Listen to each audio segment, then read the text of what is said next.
E aí, meu povo, tranquilinho? Olha só, último vídeo. Caraca, 16 aulas gravadas sobre a Lei 8.112. Bastante coisa, né? Mas eu acho que nós conseguimos aqui, nós vamos conseguir com esse último vídeo, claro, ainda não fechou, mas terminar um trabalho muito bom em que você está preparado para qualquer tipo de concurso que você venha a fazer na sua vida. Então, aguenta só mais esse videozinho que a coisa está acabando, tá? O que são ritos processuais? Ritos são rituais, são formas de procedimento, são processos sequenciados previamente estabelecidos. É importante você entender uma coisa. O termo processo administrativo disciplinar é um termo genérico. É um termo que estabelece qualquer tipo de procedimento para apuração de práticas infracionárias e aplicação de penalidade. Só que o termo genérico, óbvio, vai ter suas espécies. Então, dependendo do tipo de infração, eu posso ter processos mais céleres, mais complexos, mais simplistas. Então, na realidade, o processo administrativo disciplinar propriamente dito, que é o nome genérico que nós temos, o propriamente dito é um tipo de processo. Você vai entender. Veja bem. Nós temos a sindicância. A sindicância é um tipo de ritual procedimentar, em que você vai ter umas infrações mais leves para poder analisar. Você vai ter o inquérito administrativo, que é a etapa mais complexa, é o mais forte de todos os processos, tanto que é muito comum você ver com o nome processo administrativo disciplinar, né? Genérico e processo propriamente dito. Então, o inquérito administrativo, ele é o processo administrativo disciplinar, ele é a essência do processo, tá? Então, a partir disso, você já entende que você vai ter aqui um processo, pode ter na sua banca o nome processo administrativo disciplinar no lugar de inquérito. E nós temos o processo sumário, que como o nome diz, né, é sumário por quê? Porque é rápido, é célere. Você conhece o sumário? Pois é. Então, olha só. Nós vamos montar um quadrinho bem fácil para poder facilitar mesmo a tua vida. Deixa eu apagar aqui só para sujar meu dedo. Para poder mostrar para você o prazo que cada um vai demorar, ou que pode demorar para poder chegar a um resultado, o motivo que eles são instaurados, que essa que é a parte importante. Pô, como é que eu opto pelo procedimento? Pelo motivo.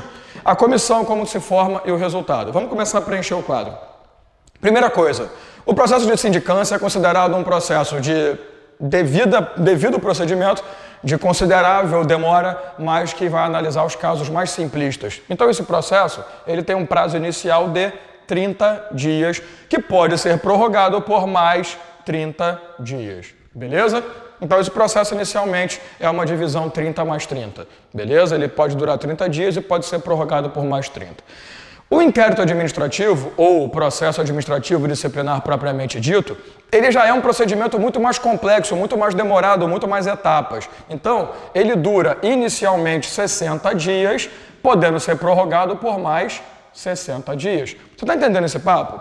Qual o prazo máximo de duração de uma sindicância? 60 dias. Qual o prazo máximo de duração de um processo administrativo disciplinar? 120 dias.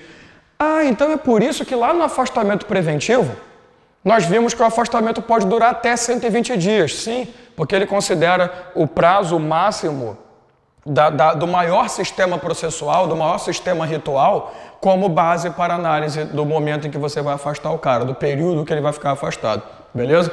A sindicância, como é um processo mais célere, ela vai ter início de 30 dias, podendo ser prorrogada por mais 15 dias apenas, totalizando 45 dias. Tranquilinho até aqui? Mole, né?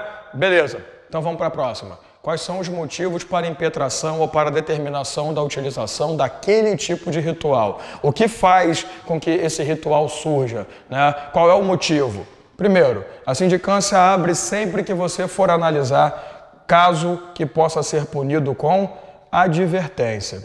Então, qualquer um daqueles casos que nós vimos, artigo 117, incisos 1º, 8º e 19, qualquer um daqueles casos, vai ser necessariamente montada uma sindicância para você, tá? Necessariamente o que eu falo, gente, é porque é letra da lei. Na prática não é assim. Na prática o pessoal abre PAD para qualquer porra, né? Mas nós estamos falando de uma prova de concurso, então esquece a prática. Eu costumo dizer muito isso em sala de aula.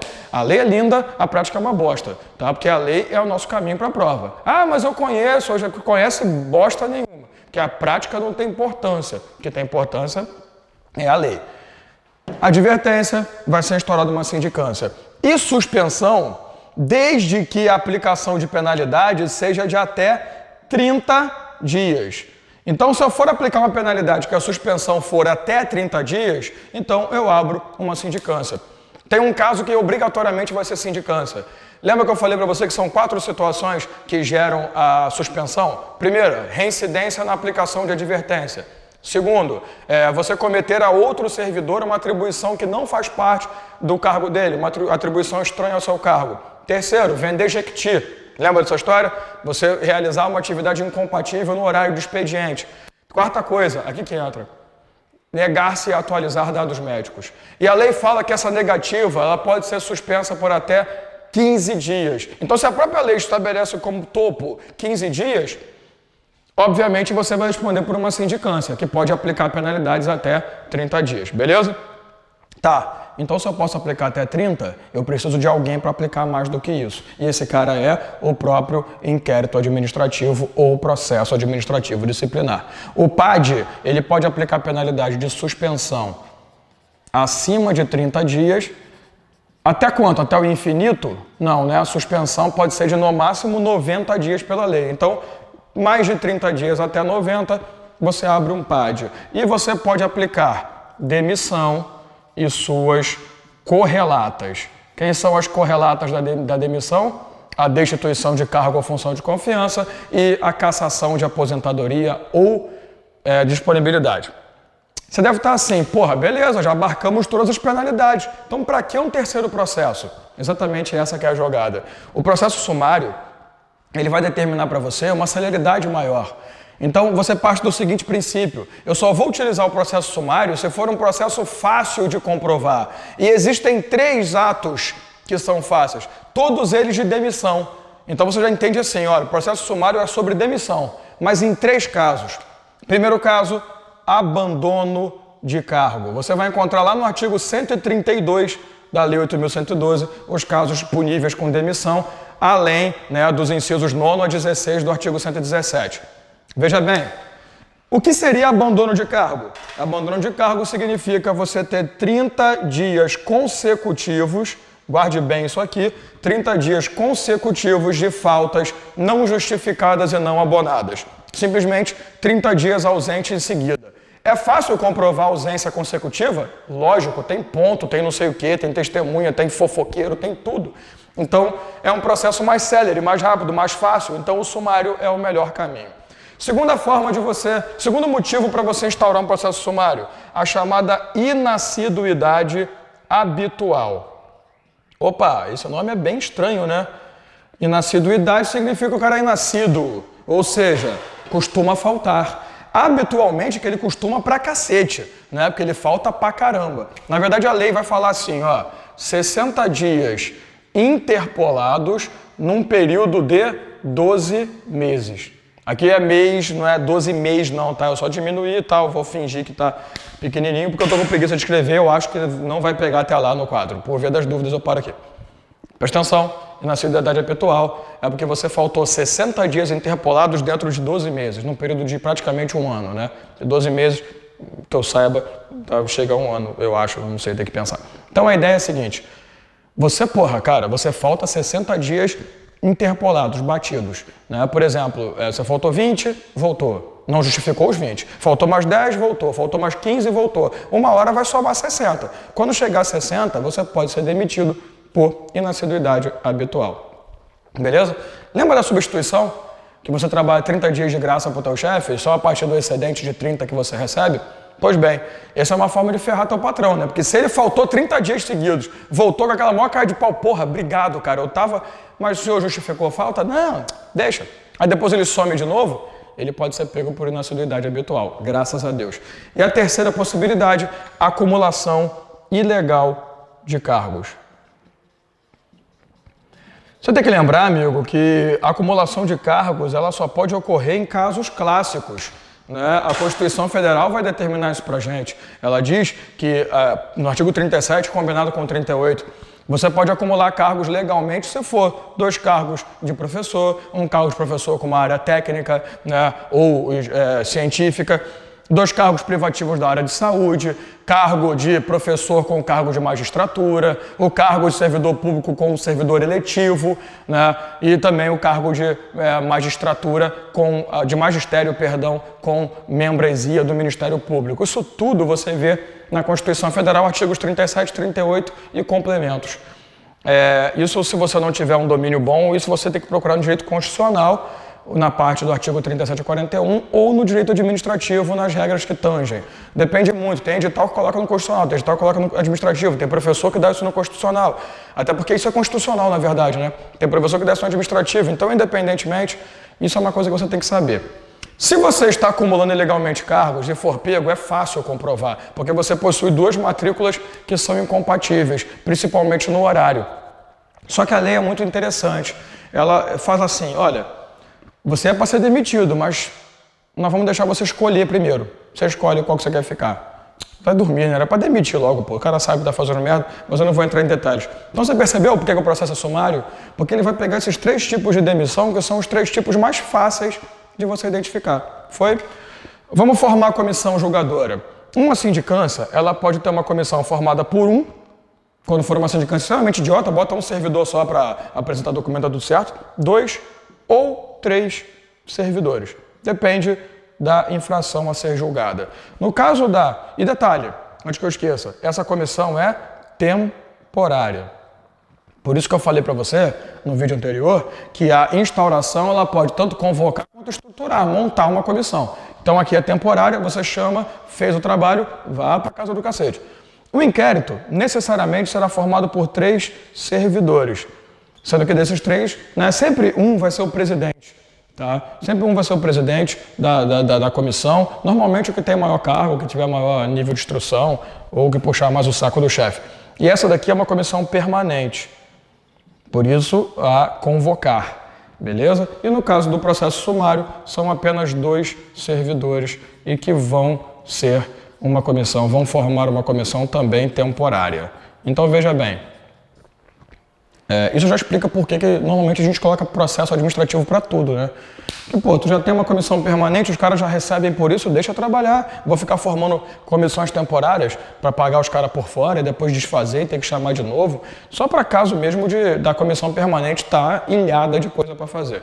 Então, veja bem, aqui você tem a composição, sempre lembrando que os servidores que vão compor a comissão julgadora, primeiro, tem que ser do mesmo grau de qualificação ou superior, beleza? E segundo, preferivelmente estáveis, mas isso não impede que recaia sobre um servidor não estável. Tranquilo? E eles são gratificados por esse trabalho. Resultado, os 3 casos podem acabar no arquivamento. Então aqui você pode preencher com arquivamento nos 3 casos. O que significa o arquivamento? Significa absolvição, né? Arquiva porque a gente não tem prova. Nossa, eu estou cada vez desenhando mais reto. Arquiva porque não tem mais prova, não tem nada, o cara não fez nada, tá tranquilo, não vamos punir, absolve o desgraçado. Existe também a aplicação de penalidade, né? De acordo, claro, com... Eu vou botar penalidade para não ficar pena e ficar parecendo que é crime, né? Aplicação de penalidade, aplicação de penalidade. É lógico que a aplicação da penalidade que ele pode. É aqui que está a jogada. Se eu instauro um processo sumário, eu já sei que é um dos 3, a penalidade aplicável é só uma, demissão, mole. Se eu instauro um processo administrativo propriamente dito, um inquérito, eu sei que o cara vai aplicar uma suspensão de mais de 30 dias ou uma demissão, destituição ou uma cassação. Mole. Agora eu te pergunto, e no caso da sindicância? Sindicância só pode aplicar advertência e suspensão até 30 dias. Imagine que a sindicância é instaurada e descobre-se que o negócio é um pouco pior. O cara não deveria ser julgado para suspender, ou ele pega uma suspensão de 90 ou, né? Dependendo das provas que forem apresentadas, pode até virar uma demissão. Porque aquilo que a gente achou que fosse uma certa... ele só cometeu a outra pessoa uma atividade contrária ao serviço dela, pode ter sido uma ofensa física misturada. Ele forçou, ele ofendeu fisicamente a pessoa a prestar. Não vai, sabe? Então, assim, pode ser que o negócio seja um pouco pior. A sindicância tem o poder de aplicar mais? Não. Então, ela vai ter o poder de fazer o quê? Determinar a abertura do processo administrativo disciplinar propriamente dito, ou o inquérito administrativo. Entendeu? Se a sindicância perceber, olha, eu sou incompetente para aplicar essa penalidade, eu não posso. Então, abra um PAD, abre-se um processo administrativo para resolver esse problema. Tranquilo? A ideia aqui é a garantia que nós damos a você de que você vai ser julgado e sentenciado por alguém que tem competência. Só que olha só, a sindicância tem que chamar o inquérito administrativo caso a aplicação seja além da sua competência. E o inquérito? Se for aquém significa o quê? Advertência ou uma suspensão de 15 dias. Abre-se um processo administrativo para julgar uma negativa de atualização de dados médicos. O que vai acontecer? Ele vai aplicar a pena. Dane-se. Porque quem pode mais, pode tudo. Só quem pode menos é que não pode tudo. Então, no caso do processo, eu não preciso instaure-se uma sindicância. Não precisa. Eu posso aplicar o maior, então eu também posso aplicar a advertência. Por isso que é mais comum abrir um PAD, porque ele aplica tanto as demissões de lá quanto as penalidades de cá, além das penalidades propriamente delas. Tá tranquilo? Então, sim, a sindicância ela vai pedir para abrir um PAD e vai enviar o relatório para o processo aqui ser mais rápido, porque você já passou pelo menos 30 dias nesse. Então, para o processo ser mais rápido, o relatório já sobe. Se quiser novas diligências, aí é problema da nova comissão. Mas aquele relatório já pode ser o caminho para derrubar a pessoa. Agora, eu não preciso fazer o contrário. Tá tranquilo? Ufa, né? Graças a Deus, depois dessa pancadaria toda, terminamos aqui a parte comum, a parte geral da Lei 8.112. Como eu falei nos vídeos anteriores, não lembro em qual, eu vou produzir vídeos quando for necessário específicos, tá? As partes que ficaram de fora da lei, 8.112, quando for especificamente necessário, um edital que peça aquela área, que fale sobre auxílio, que fale sobre acidente, por aí vai, as regras. Porque o que nós vimos aqui é 100% dos editais de concurso público. Então, 100% dos editais que pedem 8.112 pedem essas informações que nós vimos. Se precisar de algo específico, você vai ter junto comigo um vídeo direcionando para aquele concurso ou para tal concurso, tá? Mas aqui está a regra básica para qualquer tipo de concurso público, tá beleza? Então, basicamente é isso, meu povo. Agradeço pra caramba. Eu espero que você esteja aí acompanhando também o meu canal do YouTube, né? Se você estiver vendo pelo canal do YouTube, ótimo, se inscreve, não perde a oportunidade. Toda hora eu estou lançando vídeos novos. Esse é o primeiro curso completo que eu estou produzindo, eu vou produzir outros, né? Eu tenho um de direito administrativo, mas que eu já considero desatualizado, eu vou dar uma atualizada. Então, é interessante você poder me acompanhar. Se você tiver aí com esse curso por um outro meio, por um outro concurso, outra instituição de cursos que te passou, beleza, e se inscreve no meu canal, porque você vai passar a ter acesso também a outros vídeos. Então, a ideia é essa, tá, meu povo? Fica à vontade, me acompanha aí, vamos produzindo, vamos gerando esse conhecimento para poder te ajudar a passar na sua prova, belezinha? À disposição, canal do YouTube, site, profdalmoazevedo.com.br. Lá você acompanha a atualização de concursos, você acompanha notícias fresquinhas, ok, lá Nelson Rubens, e você também acompanha questões à sua disposição. Tá beleza, meu povo? Então, um abração, até o nosso próximo encontro, nosso próximo curso, né? Valeu!